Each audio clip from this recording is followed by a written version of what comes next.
So that is what Tyrell was up to last season. So many questions answered, so many gaps filled. Where is Russell Brandon?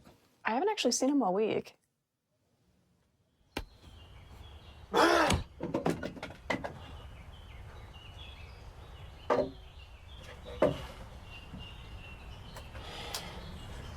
Oh, shoot!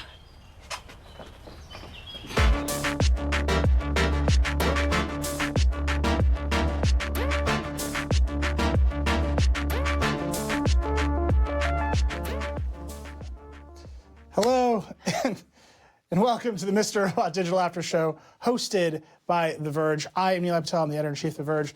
Megan Farokh-Manesh is here. I'm present, yes. I made it to set. Hit the basics on that one. We're waiting for Russell, but some ground rules. As you know, this is a co-venture between USA Network, which makes Mr. Robot, and The Verge, which makes The Verge. We're an editorially independent show, get to say whatever we want, but we don't really do spoilers or speculation or fan theories. We want to be right there watching the episode with you, the fans. Has anyone seen Russell Brandon? Almost ready. We're just gonna go with this. Megan, tell the people how to talk to us. Yeah, so if you want to tweet at us, use the Robot After Show hashtag. Let us know what your reactions to the show are, Russell's beard, whatever you want to talk about. Also, go to Reddit, go to the Mr. Robot subreddit, and we are the first pinned thread. Come talk to us. Oh, look. Oh, I can't believe I was able to. Showed up. I can't believe I was able to shave it off so quickly. I like that Maybe, you like, missed a little. immediately regrew some stubble. Well, I mean, I have a high metabolism. Ladies and gentlemen, the very committed Russell Brandon is here. Thank you, Russell.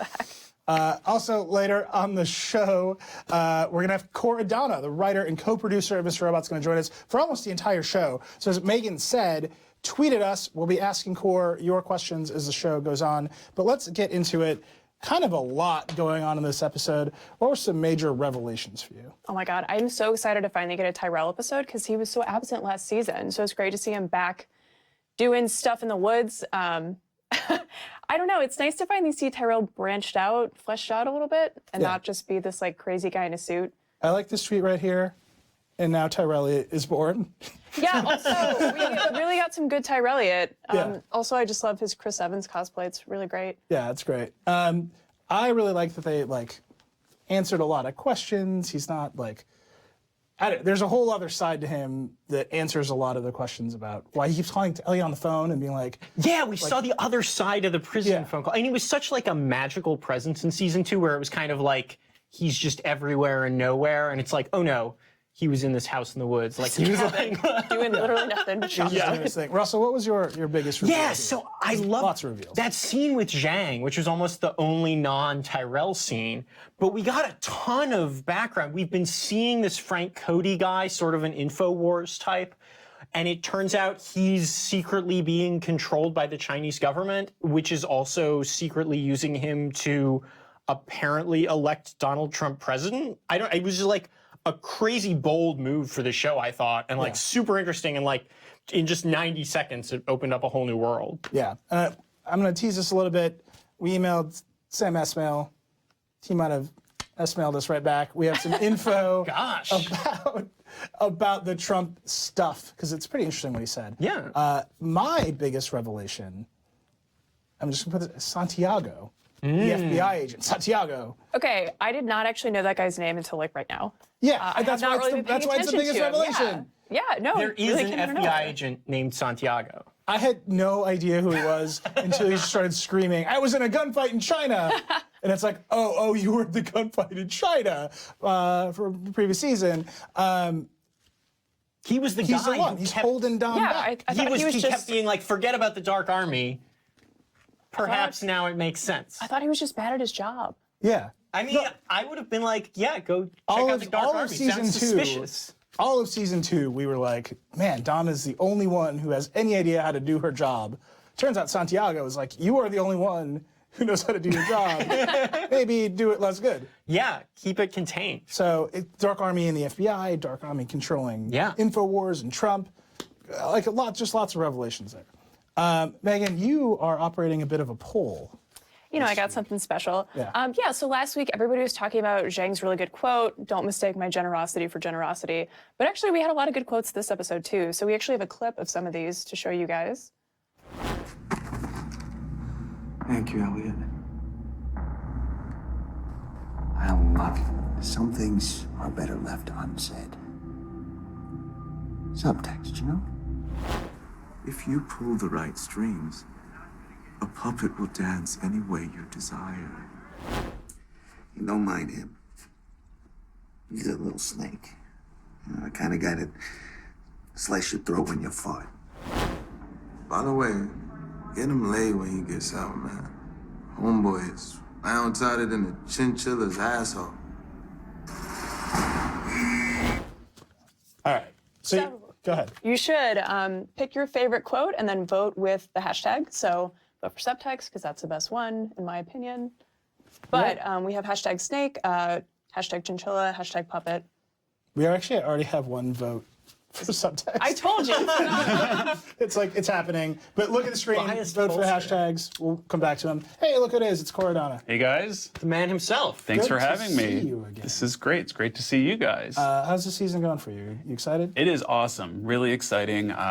Answering a lot of questions this season. We're upping the pace a little bit, and it's kind of reminiscent of the pace of season 1, Yeah. which is a lot of fun. So right out the gate, there's a lot of energy, a lot of questions being answered. So it's exciting to see the reaction out there. All right, so I'm just going to ask you this question right away. Okay. You have a house in the woods. All of the questions are being answered in this house. Okay. Was that always the plan? Did you always know Tyrell was in this house the whole time you were writing season 2? Or is this just sort of like the house of loose ends that's happening in the background? Okay, so the answer is partially. We knew some of the details. We didn't have them all fleshed out until we started breaking season 3. Yeah. And we knew that like we had all of these questions that were just out there, and that season 2 posed, like what happened on the night of the hack, and actually going back to the end of season 1. Hack is 109. What happened on the night of the hack? Why is there the bullet casing on the floor? What happened to Tyrell? Did Mr. Robot do something to Tyrell? Is the Dark Army in cahoots with Tyrell, and what are they doing? And the nature of that phone call that you were talking about earlier. So when you were writing the phone call, in your mind, in Sam's mind, in someone's mind, they're like, he's on a farm. No. Okay.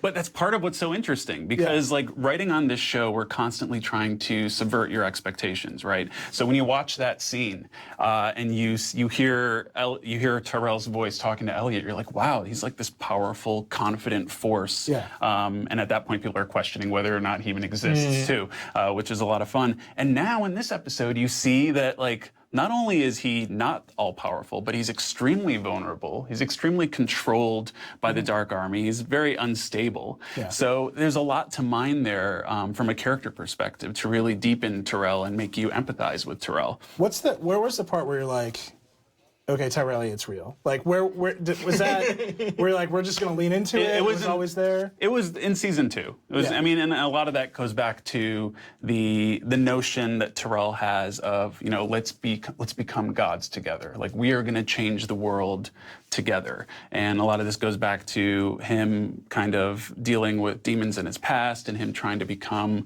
a worthy partner for Joanna and someone that his son can look up to, and he wants his son to have a father that He's a god. That's a god, basically,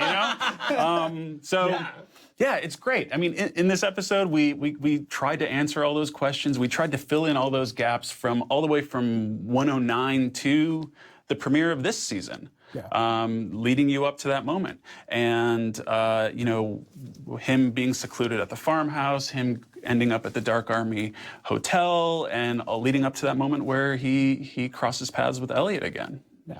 So tell us, where does a character like Irving come from? Okay, so Where did that dude come from? like I don't know. Fashion sense specifically, maybe? Because I feel like this is going to be a The hair, trendsetter. though. Don't downplay the Yeah. hair. It's very good. okay, Glasses the also fashion and the look is totally Sam. I know Sam weighed in. We're like, this is how I want this guy to look, and it's remarkable. Yeah. But from a character perspective, we were like, all right, if the Dark Army's involved, we need some kind of a fixer character to help facilitate everything going on with Tyrell behind the scenes. If Tyrell's off in a farmhouse for the entirety of season 2 planning stage 2 that Mr. Robot's a huge part of, he needs some help to do that. So that's where this Fixer character came into play. And actually, the impetus for the character, I mean, what we used as an inspiration was the Winston Wolfe character from Pulp Fiction, played by Harvey Keitel. Although, honestly, I think Irving has the edge. Yeah. Because although Winston Wolfe is totally cool and suave and drives fast cars, Tyrell drives crappy cars, but he has his novel, which is awesome. Beach Towel. I was very curious about that. Beach Towel's amazing. If you don't know what we're talking about, the scene where Irving goes home and opens his laptop, just hit pause. Like, it's just worth it. A wink gone wrong, guys. A wink gone wrong. It's just absolutely worth it. Okay, so there's a lot of Trump in this episode. Even though the show's set in 2015, we actually asked Sam Esmail about this. We're premiering a new segment on this show. We don't have a sound effect yet. We're going to get there. It's called S-Mails. S-Mail. So proud. The joke is that his name sounds like... Guys, if he's watching this, he's just shaking his head right now. His name sounds like emails. Okay, so we asked... Yeah, so I was saying before, I was super curious about that scene, and we get just a tiny taste of it, but it really opens up. We've seen a little bit of Trump, and now it's really, this is going to be a part of the show, it seems like. So I wrote in, I sent an S-mail that said, Donald Trump... On our secure S-mail server. It was a secure S-mail server, yeah. Donald Trump and the 2016 election are now an explicit part of the Mr. Robot universe. What made you want to take that on? So here's what Sam wrote back to us, and Corey, I want your thoughts on this as well. Sam said, Trump's election was undoubtedly a tragic day for the world. By the way, if you've been following Sam on Twitter, you know that he definitely feels this way. Anyway, Sam went on, the feelings it conjured coincided so perfectly with Elliot's disillusionment from the start of season 3 that it would have been criminally negligent to ignore it, implying that the police would have arrested him. Embracing it felt like the only honest way to tell the story of the season. So, first of all, did you feel that pressure? I agree wholeheartedly. Yeah. Well, and I know that, I'm going to speak for the other writers in the room because I was there and we experienced it. We all really wanted to address it in some way. Yeah. And like you said before, we are limited by our story calendar and our timeline of the show taking place in 2015. But the seeds of what led us to this terrible situation that we're in now, we're still there in 2015. So we could play with those moments before Donald Trump announced his presidency and introduce the idea of a foreign power influencing him and controlling him like a puppet.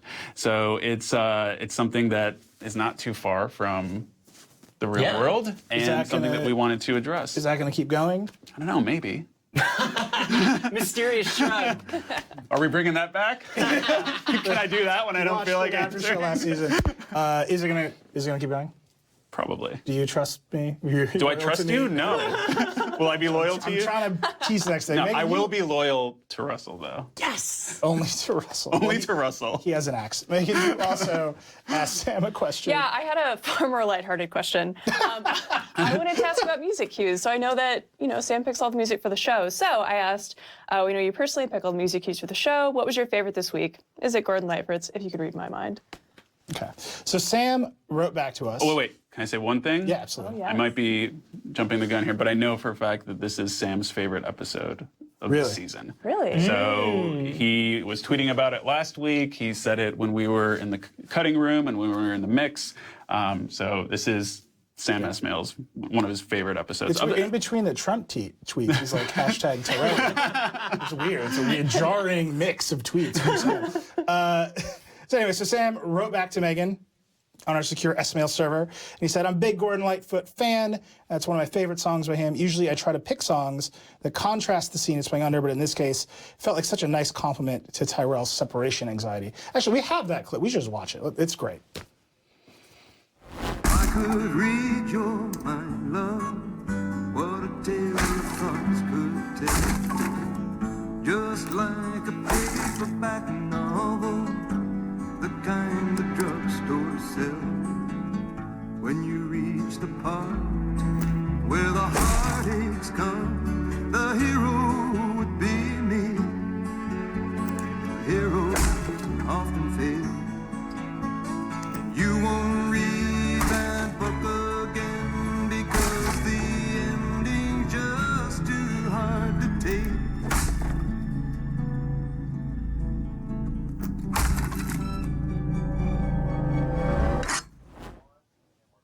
I want to just go immediately to a tweet here from Unmasked Podcast. It says everything it needs to say, which is, damn this beard. Which, Megan, I think you were bringing up as well. I love bearded Tyrell so much. I wish his beard would stay forever. I didn't recognize Martin the first time I saw him in the beard. It actually was insane, yeah. unbelievable. When he's in the hat and glasses, it's like you are literally any dude. He from looks Brooklyn like right now. he's cosplaying Chris Evans. Like it's Seriously, last week I was watching 302 with my brother, and he's like, "Hey, who's the new character in the 303 promo?" And I'm like, "I don't know. We just watch and find out." So I wanted to ask, throughout the show, you guys have buried a lot of pop culture references. You actually had Alf on. There's a lot of Back to the Future stuff. What about this episode? It seems like there's some stuff going on that I kind of picked up on. So this episode is full of references to The Shining. It's our homage to The Shining, and you'll see that in the opening sequence, the opening credits. We've never done a crawl like that before, and with that drone shot, it's very reminiscent of the helicopter shot in the opening credits of Stanley Kubrick's The Shining. And it didn't always start off that way either. When we were breaking it in the room, we were talking about it. We're like, all right, we know that Tyrell went off to this farmhouse and was working with the Dark Army, and we know that he's isolated and he is, slowly going mad. And those parallels were just evident to that, like, all right, that we can parallel that with Jack Torrance and The Shining. So why don't we lean into that? And then him using the axe presented an opportunity for us to tackle it in a certain way when we were filming it and we were cutting it, that we could just, put in those references. Another fun one is the name of the hotel. The name of the hotel that he ends up at the end of the episode. And what was that? I think it's Fucan Hotel. Oh, yeah. Okay. Yeah. Can I say that? I can say that, right? Yeah, totally. But so what is it? What's the Shining connection? Well, if you were so inclined to do some research on that word and try Google translating it into a couple different languages, you'll find the Shining connection. I don't want to divulge it right now. Leave them to figure it out from the Our ARG players are flipping out right now, probably. But there is another interesting thing, just in terms of the overall series, which I never really noticed before this moment, is that in the book The Shining, Jack Torrance, in a drunken rage, he finds his son Danny, messing with his papers. He pulls him off. He yanks him up and hurts his arm. He breaks his arm. And if you remember in season 1, actually we keep referencing it in Elliot's talks with Krista, Elliot's father pushed him out of a window and broke his arm. So that's an interesting little parallel with The Shining too. And the coolest one probably is a music cue that we use in that interrogation scene with Wallace Shawn, which we can talk more about later. But it's this track called Polymorphia that was originally used in The Exorcist, but they also used it in The Shining as well. So it was a lot of fun to see that in there. All right, Megan, you have a segment. I sure do. It has a name. I want you to say the name. Say the name. It's called What Does It All Mean? What does it all mean? What does it all mean? What does it all mean? Go ahead. So this segment is really dedicated to the fans. Last week we were talking about eCoin and some of the cool ARG experiences you guys put together, but you've actually worked on some of those, right? Yeah, and it's like there's a new fan experience out there that I really want to talk about, which is called the Daily 5-9. And it was conceived by Sam Esmail and one of our own writers, Randy Leon. And it's an interactive, choice-based audio game for the Amazon Echo. And if you have an Echo Show at home, there are also images that go along with the audio when you're playing it. I mean, can you give a little bit more details on how exactly it plays? Sure. It's you play the game on any Alexa-enabled device, and you just say, Alexa, enable the Daily 5-9. And you'll get this daily flash briefing about the 5-9 hack from Frank Cody and, the truther conspiracy theorist played by Eric Jensen on the show. And as you listen, the reporter is interrupted by this mysterious voice, and it'll send you off into this interactive adventure based on the world of our show. And it's possible that you're that you might encounter other characters from our show as well. And there are a bunch of different outcomes depending on the choices that you make. So I urge you to play it a couple times and like make different choices as you go through it. We have a great tweet here that says Alexa's part of the Dark Army. Which is, I'm not. That's great. I think you're right, Robert. You guys have been working with Amazon a lot, right? They sponsored the show. Yeah, and you had an Echo on last season. Dom has an Echo, and we love having we love having fun with that kind of technology and building it into the world of the show. And this particular skill is available as of today, so you should go out and try it, guys. So I wanted to ask, whenever you guys are figuring out which one to plant in these ARGs, like how do you pick that? And does everything lead to something, or are there a couple like dead ends? Well, with the ARG, I want to make it clear that it's a really great collaboration between the guys at USA Digital, a team of masterminds at Curious Codes, and myself.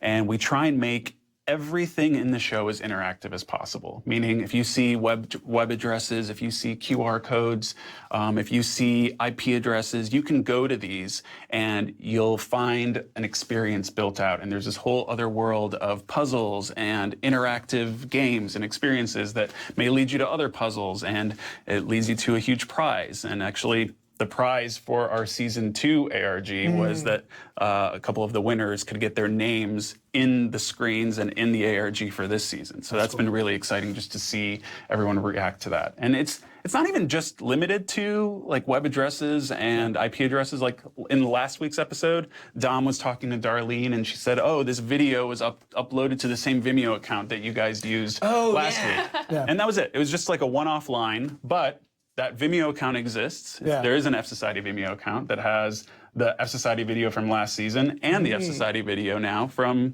last week. And if you go to it, Core knows exactly where you're located. Yeah. That's so awesome to stay off of YouTube. We have one question for you right here that I think we can answer real fast, and then I want to talk about the Twitter poll. Angelo asks, one question not answered in this episode was, how did Tyrell send the phone to his wife? That phone was a fake, right? That was somebody else sent. Oh, it was Scott Knowles doing his, Yeah. like pulling the strings, yeah. See, you ask, we answer. I want to remind people to vote in the Twitter poll about the best line for the show. I am 100% going Snake. Sorry, Megan. Guys, I have to go with Chinchilla. Oh, Core I have picked one to of his go own Chinchilla. babies. He's Respect that. the I do. writer of the show has a favorite. Do you want to hear the story behind Chinchilla? I want to hear the story about Chinchilla. In the writer's room, we would throw out pitches, and if they were really tight pitches, someone would just say, "Oh, that's Chinchilla. That's just Chinchilla." It was a weird, stupid. Yeah. It does make more sense, but as I'm talking about it, I'm realizing how inappropriate it is. So I can't describe it in every single detail, but it is an inside joke. Well, right before we came on the show, Core was saying that you spent 25 weeks of 16-hour days. We did so long I imagine that hours. joke was funny. Oh, it was funny. We've Well, only been together for like 45 minutes. If I told you, if I could give you all the graphic details of that joke, you would be laughing more than you are right All right, now. we got a great tweet here from Alicia. It's actually just a declarative tweet that says Wallace Shawn doing coke and being a human lie detector, which is obviously a highlight. We actually have a clip of that whole sequence. Let's watch that now. No! You hate your father? No. Do you love your wife? Of course I do. Were you fired? No. Will you be loyal to me? Yes. Don't look away. Look at me. Do you hate your father? Are you afraid of becoming your This is father? enough. Were you fired from This is Equal? enough. Did you murder Sharon Knowles? Will you be loyal to me? Yes! Have you slept with anyone else since you've been married? Have you slept with anyone else since you've been married? Yes. Okay, I have a number of questions here. Ask away. So Wallace Shawn, how did we arrive at Wallace Shawn? Okay. Early when we were breaking the Irving character, when we were coming up with Irving, someone threw out the idea, like we always throw out casting ideas when we're coming up with new characters. Someone threw out Wallace Shawn as Irving. And everyone was really excited about it originally. And eventually, the more we talked about Irving, we took Irving into another place. And then Bobby came on board, and Bobby elevated that performance to, what you see today, which is amazing. But we were all still really, turned on by this Wallace Shawn idea because I'm a huge Wallace Shawn fan. Sam is. All the writers in the room are fans of The Princess Bride and My Dinner with Andre. And we I was thinking this scene is like feels like a My Dinner- Bizarro World My Dinner with Andre. He's like, tell me about your experience. I don't think My Dinner with Andre got that heated, but it is. Yeah, you're They totally do right. admit infidelity at the end. Yeah, it's true. But it was great because Sam, when this character of Mr. Williams came up, Sam reached out to Wallace Shawn's people and tried to make it happen, and they were able to make it happen, and it was just awesome that we could. So this look, do it. This is quite a look. It kind of looks like The Mask. Is that looks where like The you were Mask. going with it? Kind of people think it's either the Mask or the Monopoly Man. Monopoly Man, I love that. In truth, it was inspired by Ty Cobb, Oh, not D. Trump's lawyer. Donald Trump's lawyer. Yep. You got to be polite. I call him by his basketball name. That's kind of wild. Which is pretty accurate if you compare the mustache twirls and just the overall getup. And the sinister aura. Yeah, the sinister aura. It definitely fits. So, just the mechanics of this. Why does Tyrell stay in the chair? Like, if I was at a kitchen table Okay. and Ty Cobb was just like railing coke at me and demanding the answers, I'd be like, I'm leaving. Well, you need to, think about the situation he's in from the perspective of the Dark Army has me. Yeah. And they are in complete control of, my future. And it is one of those typical Dark Army interrogation scenes. Like they have their tests of loyalty. They have their tests of worthiness. We saw that last season with Angela in the Black Room at the end of the end of the second season. So, and this interrogation scene was something that was initially inspired by a scene from a great film called The Master by Paul Thomas Anderson, which Rami was also in. And Right, that was the Scientology thing. Yeah, and they do this sort of auditing of, looking straight into the eyes and sort of these extreme declarative questions. so that was like the initial thought. And then Sam had a very distinct vision for it and took it in a completely different direction. Is that cocaine that he's snorting? Is that some like Dark Army stuff? I'll give you a hint. Okay. It's odorless, it's tasteless, and it dissolves instantly in water. This episode What do of you this think it show is? is demanding so much commitment from me. We got the axe thing, we got the Princess Bride thing. Is he going to be back? Possibly. We're not sure yet. Yeah. Possibly. And I know that sequence was like edited under severe duress. Yeah, I need to, give a hat tip to our amazing editor, Roseanne Tan. She worked on this sequence, and it was probably the hardest sequence in the entire show for her to just really just massage the pacing and the quick cuts and the sound mix and the tea kettle. And her assistant, Zachary Dame, helped a lot out with that too. And I know that Sam and the three of them spent a lot of time on that scene. And the amazing thing about Roseanne is she cut this whole episode, and she has 2 other episodes that she's cutting, while she's 8 months pregnant. Wow. So she's working 16-hour days, still to this day. She's probably there right now doing this, and she's giving birth this Saturday. So the joke in among all the editors is like this kid, and he spent his whole time in the womb listening to like the ravings of Terrell and the axe and like Santiago shooting Terrell, and the joke is like when he's fussy. He's like Dark Army. He's Dark Army. He's He's, straight up Dark yeah. Army. All right, I have a question. As you know, we're the top pinned posts on Mr. Robot subreddit. We have a question from Reddit. Sure. From KN72, which I assume does not stand for Core Nadana 72. But it says, Core, if there's one tech-related scene or episode you could make people watch, what would it be and why? By everyone, he means people who aren't super tech literate. Like if you had to get people into the show. From a tech perspective, I would have to choose an episode, and I would probably choose 105. Yeah. Which is the Steel Mountain hack, when Elliot and Romero and Mobley have to break into Steel Mountain, and there are just a variety of social engineering attacks, psychological manipulation. We meet Bill. Yeah. Sam Sepiol, right? Sam That was when Sepiol. you get, Yep. Elliot's sort of startup It's like the bro genesis alter of ego. the hack report. Yep. Yeah. It's what He inspired was your our hack report. first hacker. Look at him reminiscing. He's like, oh. That's how You've got issues with the hack so report. far. It's true. I've had issues with the hack report. Wait, where's the sound? There it is. But you can't, I can't hear it. But every time we say it, there's a sound. And Wait, every time you hack say it- report. There it is. Anyway, but you got a bone to pick here. I have a bone to pick, and it's only real. Okay. No, please. Okay. I love constructive criticism. Last season, when I was on the show, I told you that we're not like a procedural hack of the week type show. And there was no And so hack this week. There were I mean, there there were was references to hack some. report. There's no hack. Yeah. So is there a hack report today? No, I mean there isn't. It's No. just I'm saying, it's not a deft characterization report. Yeah. It's not. It's just a hack report. The only thing is, last week I was watching, and Oh yeah. immediately in the beginning of the show, you're like, hey, we finally got a hack at the end there, which is the Monitor Darkly hack. Oh, and I'm wanted- sitting yeah. there thinking, like, we spent the first 10 minutes with 'cause he does like all the a shipping SQL injection, stuff. a shipping hack, Yeah. the malicious firmware. He uses social true. engineer toolkit. Like, there's so many things to mine there, and I was cursing the There's- name. I really was. That's what this whole show is about. When we do this show, I think is Core at home right now, screaming at Facebook Live or whatever we're on. It happens more often than you guys would know. Okay, we have a last little segment here called Source Code. A little bit of a lightning round. Great movie. by the way. One of your main inspirations. The Shining and Source Code is really combine those things and pump up the volume, which, by the way, I talk about in every episode of the show. Okay, lightning round, real quick, from Twitter, from Karen Nike. Were there hacks you couldn't use because you were worried about people trying to use it in real life?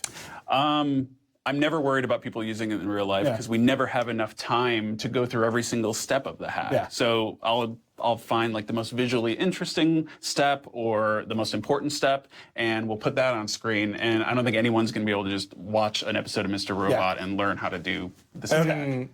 Okay, so now we're just going to show you some photos. Okay. And you're going to tell us what they Is are. this like your form Yeah, of you're gonna look interrogating at the me? screen.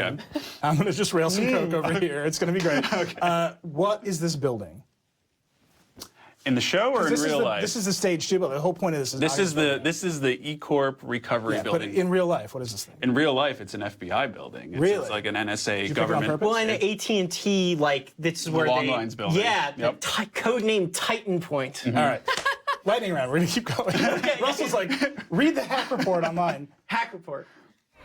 There it is. Okay. FBI guy seems like a real clown, plays the bare naked ladies. What is this just being funny? What's happening here? More inspiration from the writer's room. I would show up in the morning and be like, hey, did you guys hear what bullshit thing that Trump said today? And then they'd be like, what? And then I'd play 1 Week by Bare Naked Ladies. Writer's room and sounds like everyone real, would just. like a real-time core. Comet Electric Van, what's happening here? This is a reference to Sam Esmail's feature film Comet. Oh, there you go. Right. We saw it was on Elliot's hard drive too. And we talk about Comet Electric in the second episode, season 1. Okay. Lastly, we've got a bowl of Swedish fish here.